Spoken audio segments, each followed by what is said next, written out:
Cae la tarde y en un rincón de la ciudad, en un pequeño jardín, alguien cuenta una historia, reflexiona en voz baja o conversa, paseándose bajo los árboles. Es hora de volver a casa, bajar la velocidad y darle tiempo al tiempo. Christian Warnken nos abre la verja de su jardín para que respiremos aire puro y oxigenemos el espíritu. En Pauta, aquí comienza Desde el Jardín. Una presentación de Vida Cámara, empresa de seguros de salud y vida de la Cámara Chilena de la Construcción. Y en sus 100 años, Fundación Irarrázaval. Lo esencial de toda exploración será volver al propio jardín y ver las cosas por primera vez, decía el poeta T.S. Eliot. Queridos y queridas radiovidentes que nos están escuchando en Antofagasta, en Temuco, en Santiago, Viña del Mar, Valparaíso, los que nos siguen por Spotify y también a través de pauta.cl, cuando son exactamente las 8:01 de la tarde, estoy abriendo la verja de madera de mi jardín. Y como todos los días lunes, me gusta cruzar desde mi jardín al patio de la escuela, escuchar el sonido de las campanas, el sonido de los niños, la vitalidad presencial de lo que es la escuela. Y siempre que entro en esta escuela, me encuentro, por supuesto, con ella, con Gabriela Mistral, y los invito a escuchar su voz. Muchas de las cosas que hemos menester tienen espera, el niño no. Él está haciendo ahora mismo sus huesos, criando su sangre y ensayando sus sentidos. A él no se le puede responder mañana, él se llama ahora.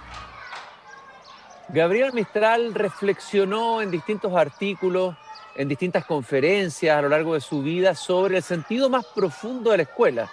Hemos compartido durante muchos lunes su pensamiento pedagógico que está guardado en distintas ediciones. Un libro es Magisterio y Niño, publicado hace varios años por Andrés Bello, y hace poco La Pasión de Enseñar, editado por Editorial de la Universidad de Valparaíso. Pero hoy día tengo en mis manos un librito que me regaló hace muchos años un profesor de la Universidad Católica de Valparaíso, que falleció hace poco, Álvaro Valenzuela Fuensalida, quien se dedicó a estudiar el pensamiento pedagógico de Gabriela Mistral. Y tiene un capítulo justamente sobre la escuela en la perspectiva mistraliana. Parte con un epígrafe, una cita de Gabriela Mistral: la escuela es por sobre todo el reino de la belleza. Luego, refiriéndose al periodo de Gabriela Mistral en la ciudad de los Andes, donde enseña en el Liceo de Niñas, Álvaro Valenzuela rescata estas frases de Gabriela Mistral: todo procede de la escuela que incuba en cada niño el germen de su porvenir. Y remata con una frase notable: según como sea la escuela, así será la nación entera, dice Gabriela Mistral. Y además habla del maestro, que es una pieza fundamental de lo que es una escuela. El maestro debe ser el sacerdote de la nueva religión del culto por la patria, siendo la escuela su templo y el libro su ritual, dice Gabriela Mistral. También es interesante destacar que Gabriela Mistral, de alguna manera, casi de manera premonitoria, pensó en nuevas formas de escolaridad, como la educación a distancia, por correspondencia o radio, e incluso los inicios de la televisión, que se pensó que iba a ser mucho más educativa de lo que finalmente fue. Y quiero terminar con un texto cortito de Gabriela Mistral que escribió en el período magallánico. Bueno, ella fue directora de una escuela en Punta Arenas. Dice: hay que vivir los programas, suprimir, agregar constantemente, poner la humildad del ensayo en cada plan, pedir y aceptar las luces de todos los que puedan darlas y no conceder a nada valor definitivo, porque la naturaleza misma, obra de Dios, se rectifica en todos sus organismos al aunarlos, y conservadora del conjunto, lima los detalles con una ansia viva de perfección que le viene también de su divino sueño. Es una idea muy notable. La realidad es cambiante, es viva, la realidad de los niños, la realidad del tiempo, la realidad histórica, y todo eso ella lo ve como obra de Dios en ese propio devenir y cambio. Y que por lo tanto los programas, la pedagogía, los currículum tienen que ser humildes y asumirse como ensayos, tanteos de una realidad siempre cambiante.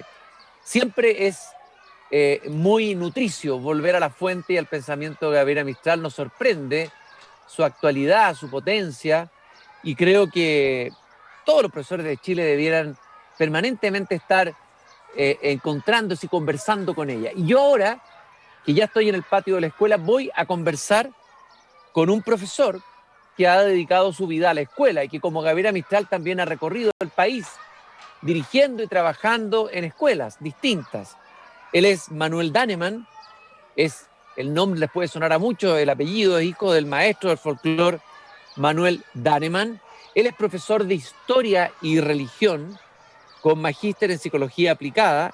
Es fundador del famoso Colegio Nocedal de la Pintana, que tuve la suerte de conocer hace unos años atrás, llevando a la hermana del director ruso Andrei Tarkovsky cuando vino a Chile a conocer ese maravilloso proyecto pedagógico.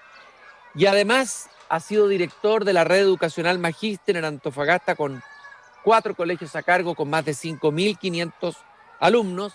Y como Gabriela Mistral parece que también tiene el espíritu nómade y parece que ya viene un cambio de nuevo, vamos a conversarlo con él. Manuel, un gusto de estar contigo en el patio de la escuela al lado de mi jardín. Un gusto, Cristian. Muy buenas tardes. Encantado. Encantado de tenerte acá. A ver, primero, ¿cómo te resuena esta reflexión de Gabriela Mistral sobre la escuela? Tú que estás trabajando permanentemente con las escuelas y con distintas escuelas. Potente. Fíjate que una de las cosas que los días pasados estoy publicando, me están dejando publicar en el Mercurio Antofagasta casi más o menos una vez por semana. Estoy dando reflexiones pedagógicas y en el Día del Profesor, 16 de octubre, publicaron una columna donde hacía referencia a eso, al decálogo de Gabriela Mistral, y uno de sus temas, que no te lo podría decir con exactitud ahora, pero ese: no enseñes niños si no tienes amor. O sea, no enseñes niños, como claramente decir, mira, si tú no estás dispuesto a entregar algo con pasión, con verdadera dedicación, dejando el alma por lo que estás haciendo, mejor no enseñes. ¿Y cuál es una así? Pura, pero muy es muy potente eso. Ama y enseña a niños. Y, amas como el verbo imperativo, ¿no? al profesor. ¿Por qué es tan importante ese pensamiento de Gabriela Mistral? ¿Por qué es tan relevante, según tu experiencia en la tarea educacional, Manuel? Mira, pues en definitiva, desde los colegios particulares pagados donde trabajé, los subvencionados y también un poquito en los municipales, si tú no muestras de verdad esa motivación, ese sentido de altas expectativas, que lo considero como el elemento que sale de ese amor, no logra efectivamente mover a las personas. En la medida que participé en muchos proyectos relacionados con ese sentido de motivación, de entrega, los demás te siguen.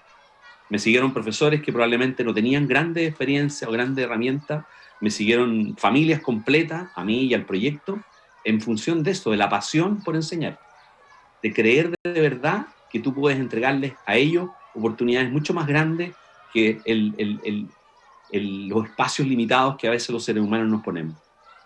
Manuel, la historia tuya, tu experiencia educacional, yo decía recién, es muy interesante. Me gustaría que habláramos primero, ¿cómo llegas tú a la educación? ¿Cómo decides entregar tu vida a la educación? ¿Cómo eres tocado por esta pasión de transformar la vida de otros a través de la educación? Mira, mi padre, que ya lo nombraste, el gran cultor del folclore, rescató la cultura chilena, nos impregnó a todos de muy chicos de lo que él hacía. Hay unas fotos mías, yo durmiendo y el papá grabando, velorio de angelitos, cantores populares en distintos lugares, me llevaba tempranísimo a esa salida y me fui impregnando del sentido primero de la comunicación, del transmitir, del compartir, del contagiar. Mi mamá también, artista, estudió en el Bellas Artes, cuando las mujeres entraban poco al Bellas Artes, pero mi abuela le dio permiso en esa familia tan tradicional, y mi mamá brilló en el Bellas Artes y fue una gran artista, muy como más quizás reservada, pero en ese ambiente de 2 profesores universitarios yo me formé con algo que sabía que tenía que hacer: comunicar, comunicar, comunicar. Un deseo inmenso. Me llevó un poco el periodismo, pensaba alguna vez qué significaba el tema del derecho, fui a unas clases en la Universidad de Chile, pero el tema de enseñar me empezó a conquistar y participé bastante chico en clases, a veces entre catequesis, reforzamiento, y me fui entusiasmando con la idea de algo que después en Antofagasta me hizo mucho sentido y un salto un poco grande, donde descubrí la vida de Antonio Rendich, este doctor, gran patriarca acá en Antofagasta, médico y poeta, que en una de sus ideas muy potentes decía que el profesor era quizás la profesión más estimada, porque era la persona que estaba en condiciones de transformar más profundamente a las personas en su propia vida. Oye, Manuel, vamos a hablar con un poquito más de profundidad de ese personaje antofagastino, ese maestro antofagastino que tanto te marcó y que te encontraste con él ahí en Antofagasta. Me gustaría que me contaras tu experiencia en la fundación de ese Colegio Nocedal de La Pintana. ¿En qué consistió ese proyecto? ¿Cuál fue el proyecto educativo que se llevó a cabo ahí? ¿Cuál es la historia de ese colegio? Yo estaba trabajando con bastante comodidad y contento en el Colegio Tabancura. Llevaba casi 10 años, empecé siendo estudiante universitario. En parte me financiaba mis estudios también y hacía unas pocas clases y estudiaba historia en la Católica.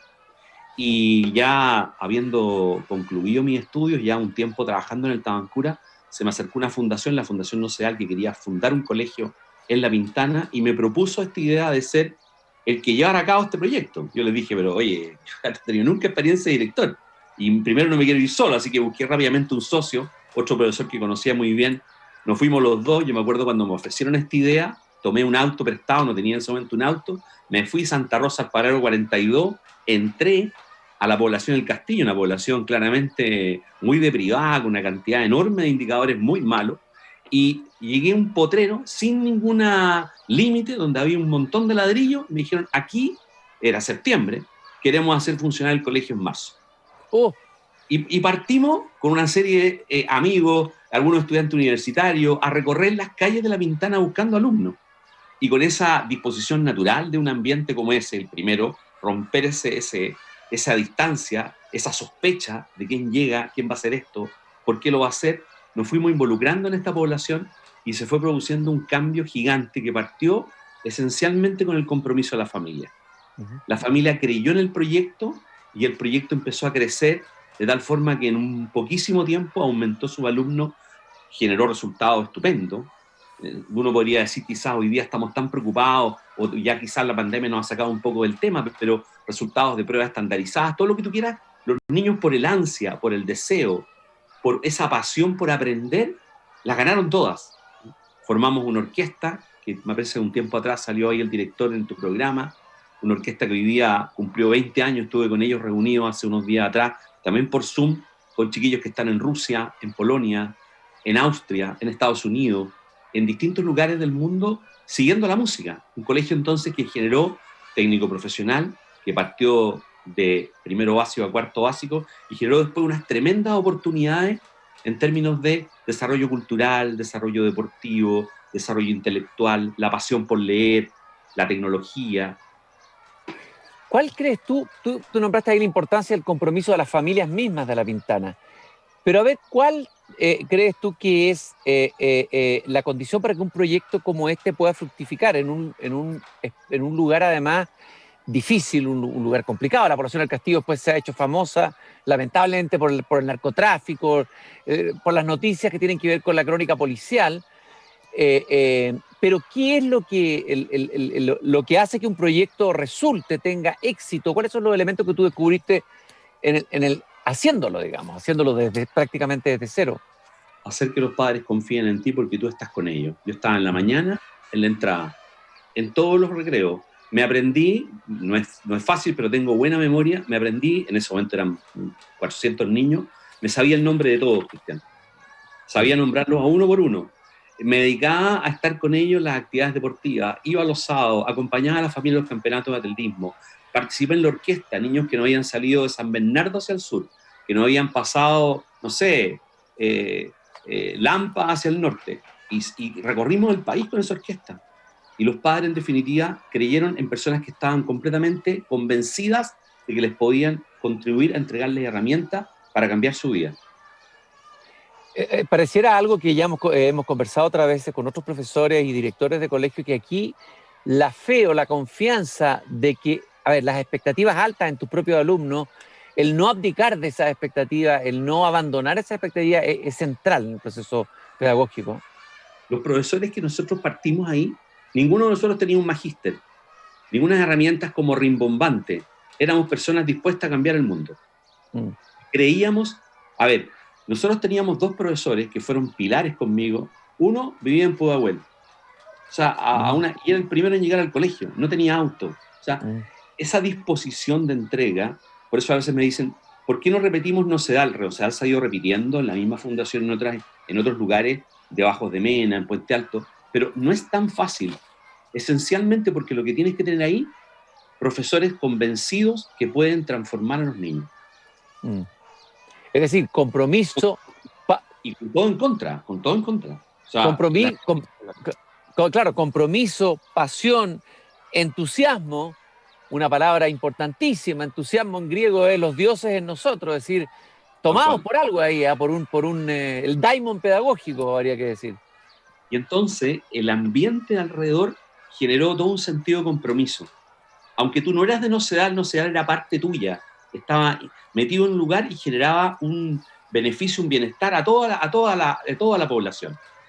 Y los mismos papás se encargaban de defender el colegio frente a algún tema de delincuencia. O sea, en un sentido de pertenencia muy grande, muy, muy grande.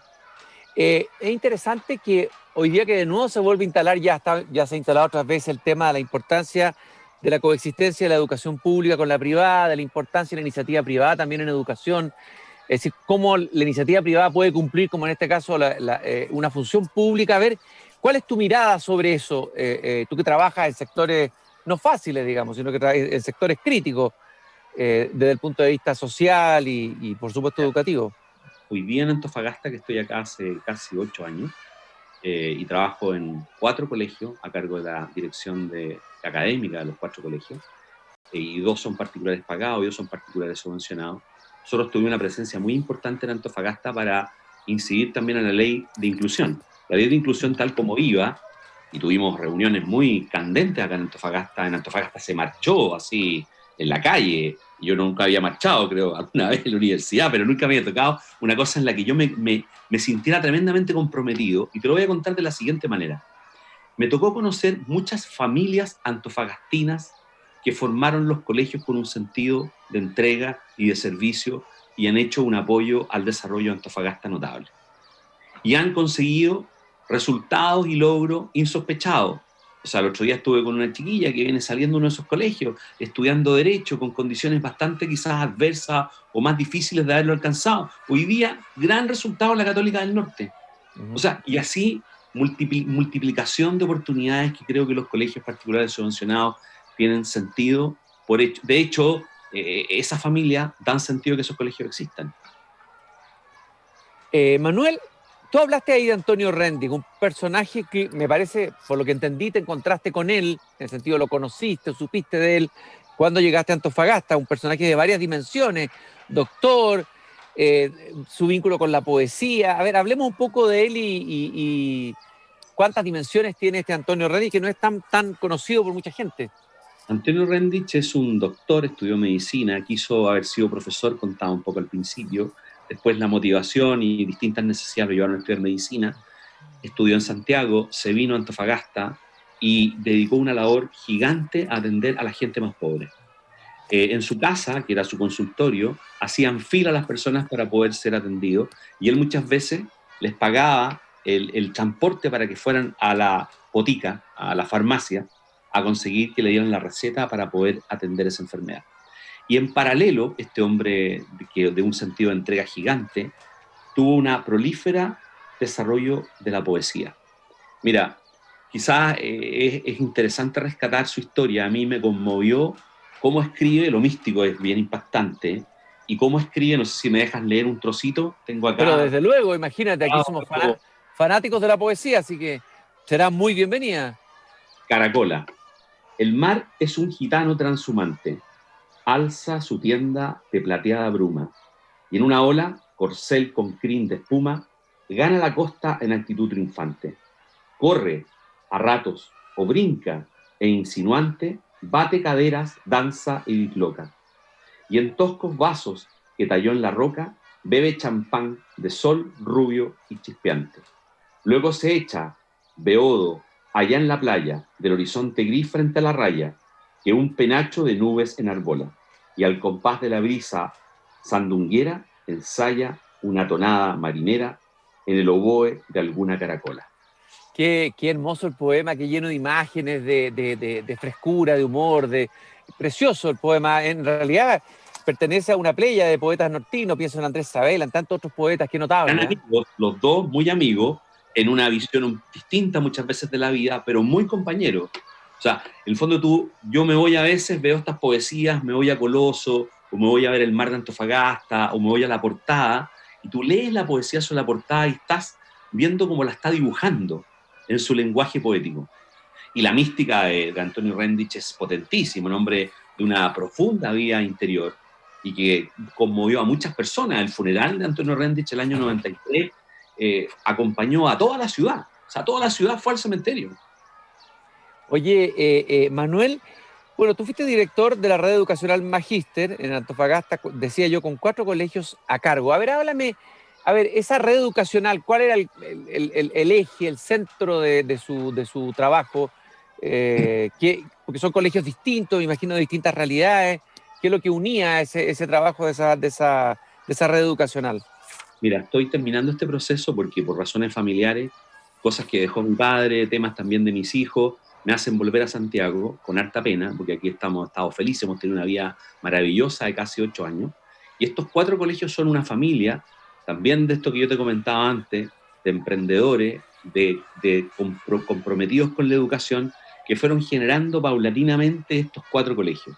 Primero el San Esteban, un colegio que tiene una tradición muy potente en Antofagasta, porque era el ex colegio yugoslavo, con el cual el padre del que hoy día es el que lleva la dirección de los colegios, se asoció con los yugoslavos y llevó este colegio hasta 4º medio, y así sucesivamente, generando estos 4 colegios que están instalados, una cosa bien notable, porque a mí me ha tocado trabajar en redes, pero en redes que están repartidas por distintas partes de Chile. En este caso es una red que está instalada en Antofagasta y que tiene estas 2 realidades y que ha generado un sentido de compromiso a numerosas familias que han participado en estos proyectos a lo largo de su historia, y ha generado en los últimos años un proyecto en el cual yo me metí mucho, que algo tú mencionaste al principio, que me llevó a estudiar la psicología positiva aplicada. Ahí se saltó una palabrita, que es la palabrita mágica, que es la psicología positiva de Martin Seligman, que es finalmente cómo desarrollamos herramientas para generar el bienestar, uno de los propósitos de estos colegios, de junto con el aprendizaje exigente, académico, que tiene evidentemente necesidades de dar cuenta de esos talentos. Por otro lado está también esas competencias interiores que tú trabajas a través de las fortalezas de carácter. Hoy día son las virtudes que hablamos, los valores que hemos hablado tantas veces, aquí se definen como las fortalezas de carácter identificadas por Seligman y un prócer que acaba de morir hace unos días atrás, húngaro, Csikszentmihalyi, que estudió la teoría del flow, donde trabaja en definitiva el hecho de que tú a través de la fortaleza puedes enfrentar tus propias dificultades, generando a partir de ellas las reservas que tienes para cambiar. Así como yo desde un basural, donde está toda la mugre, hemos logrado sacar de ahí energía, nosotros también desde las competencias positivas que tenemos somos capaces también de transformarnos. Seligman estudió mucho lo que eran los manuales que existían después de la Segunda Guerra Mundial, asociados esencialmente a la colección de los defectos, de los errores, de las enfermedades. Y dijo, démosle una vuelta a esto. Yo le digo la vuelta al calcetín, lo digo de una manera mucho más doméstica. La vuelta es decir, a ver, pensemos cuáles son tus fortalezas y sobre tus fortalezas construyamos tu sentido de vida. Entonces, a los alumnos en estos colegios de la red educacional Magíster se trabaja con ellos esencialmente desde las fortalezas de carácter. Hay un test que diseñó el mismo Seligman, que tú identificas, me lo aplico casi todos los años, y logras identificar tu firma personal. 5 de las principales virtudes, principales fortalezas que tú logras identificar. Yo la que tengo más desarrollada, y creo que se refleja bastante bien, mis niños muchas veces me lo dicen, es la vitalidad. Así como una de otras está la ecuanimidad. Son difíciles porque la estás diciendo de ti mismo, pero son aquellas fortalezas en un test que se puede tomar, tanto yo lo apliqué con mi hijo el otro día también, acá en la casa. Tú puedes identificar tu fortaleza de carácter y a partir de ellas, cómo generas un proyecto de vida para poder desarrollar tus propias cualidades, tus propias competencias, hacer los cambios que tú necesitas. Y lo otro también, la relación con los demás. Si conoces las fortalezas de los otros, Nosotros lo hacemos mucho en los equipos, acá en el trabajo, en los colegios de la red Magíster, trabajamos con equipos en función de las fortalezas de carácter de cada uno de nosotros. Pareciera que este tipo de educación fuera en línea contraria como de lo que está un poco de moda hoy día. O sea, uno diría que más bien el carácter se ha ido debilitando o no se ha ido fortaleciendo a través de la educación. No sé si, yo por lo menos tengo un poco esa impresión, ¿eh? No sé si tú la tienes, en el sentido de que hay una sensación, por ejemplo, todo el tema de priorizar los derechos sobre los deberes, el desequilibrio ahí entre derechos y deberes, el no enfrentar los obstáculos de la vida, los riesgos de la vida, como posibilidades, digamos, no dejarse abatir por ello. Da la impresión que se ha ido perdiendo un poco, algo que estaba en una cierta educación que uno diría tradicional o tradicionalista, que alguna vez existió. Pensemos en las virtudes aristotélicas, o sea, desde ahí. Claramente, por Y supuesto. si eso se ha ido debilitando, ¿tienes la misma impresión o no? Tengo la misma impresión. Y noto cada vez que implementamos este tipo de prácticas y generamos este tipo de compromisos de poder exigirte, vencerse positivamente, sin agobio, cómo efectivamente se alcanzan los desafíos que uno se plantea. Y si uno transmite en eso, en la lógica del trabajo escolar, y generas verdadero sentido de compromiso a poder llevar a cabo esos desafíos, es increíble cómo los niños logran. Y logran esencialmente algo más importante que solamente los aprendizajes, ese sentido también de la autoestima, de sentirse contentos consigo mismos. ¿Por qué? Porque están encontrando sentido a lo que hacen. Y no solamente una reiteración de ciertas habilidades que se repiten y se repiten para alcanzar un determinado resultado. No, ese resultado tiene que ser parte en definitiva de tu desarrollo personal. Si no, no tiene mucho sentido. Se cae con el tiempo. Manuel, ¿cuál es tu mirada de la educación municipal, de la educación pública en Chile? ¿Cuál es tu diagnóstico como Me encanta, educador? me encanta la educación municipal. Lo digo porque también tengo cercanos a mí, en concreto mi señora que ha trabajado por muchos años en la educación municipal. Ayudé en su tiempo en Puente Alto en algunos proyectos. Recuerdo como una anécdota muy atesorada por mí, algo chiquitito, con un grupo de alumnos de Nocedal, imagínate alumnos que sus padres no pasaban del octavo básico, ya en primero medio más o menos, hicimos un programa de reforzamiento en una escuelita hinchada municipal. Esa escuelita estaba en el suelo. Luego ya era un dato que hoy día está muy cuestionado, que son los famosos resultados estandarizados. Esa escuelita que nosotros tomamos, íbamos todos los sábados íbamos con estos chiquillos a hacerles clases. Teníamos en ese grupo 3 o 4 niños que no sabían leer ni escribir. Esa escuela, con el apoyo nuestro, sin desmerecer a los profesores, pero con el apoyo de nosotros, sin grandes herramientas, los chiquillos con los que yo iba, logramos subir 40 puntos en el SIMS.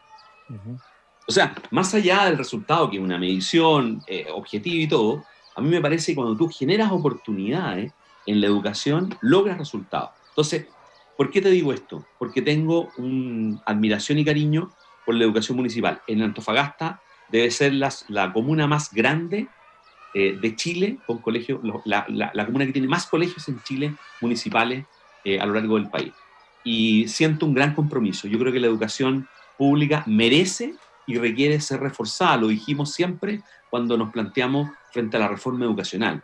No dejemos de atenderla porque es un gran aporte al país.